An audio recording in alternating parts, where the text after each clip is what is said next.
महाभारत यह केवल युद्ध की कथा नहीं, बल्कि धर्म और अधर्म के बीच हुए संघर्ष की गाथा है। यह हमें जीवन, कर्तव्य और सत्य का गहरा संदेश देती है।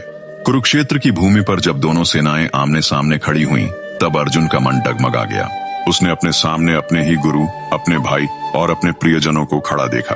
अर्जुन ने श्री कृष्ण से कहा, हे माधव, मैं अपने ही परिजनों का वध कैसे कर सकता हूँ? क्या ऐसी जीत का कोई अर्थ होगा जिसमें अपने ही लोग समाप्त हो जाएं? अर्जुन ने अपना धनुष नीचे रख दिया और युद्ध करने से इनकार कर दिया। वह दुख और मोह में डूब चुका था। तब श्री कृष्ण ने अर्जुन को वह दिव्य उपदेश दिया जिसे आज हम भगवत गीता के नाम से जानते हैं। कृष्ण ने कहा, कर्म ही तुम्हारा धर्म है, फल की चिंता मत करो। कर्मण्येवाधिकारस्ते मा फलेषु कदाचन। तुम्हारा अधिकार केवल कर्म करने में है, फल पर नहीं।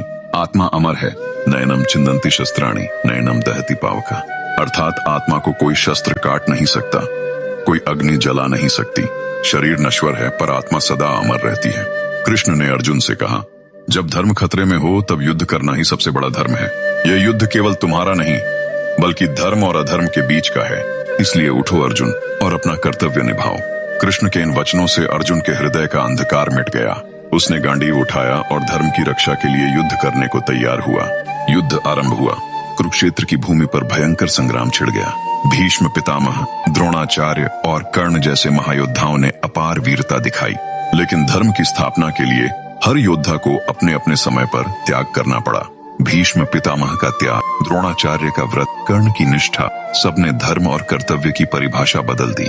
यह युद्ध केवल बाणों और तलवारों का नहीं था, यह था आदर्शों और विश्वासों का संघर्ष। अंततः धर्म की विजय हुई और अधर्म का अंत। पांडवों ने हस्तिनापुर की गद्दी संभाली। धर्मराज युधिष्ठिर का राज्याभिषेक हुआ। लेकिन यह विजय आसान नहीं थी।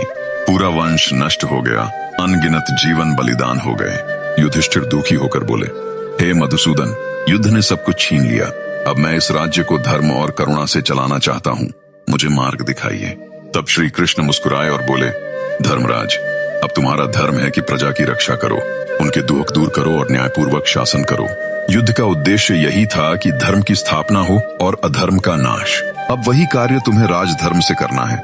महाभारत हमें यही सिखाती है कि जीवन में सबसे बड़ा कर्तव्य है धर्म का पालन। परिस्थिति चाहे कितनी भी कठिन क्यों ना हो, हमें अपने कर्तव्य से पीछे नहीं हटना चाहिए। कर्म करो, निर्भय रहो और सत्य के मार्ग पर चलो। यही गीता का संदेश है, यही महाभारत की आत्मा है।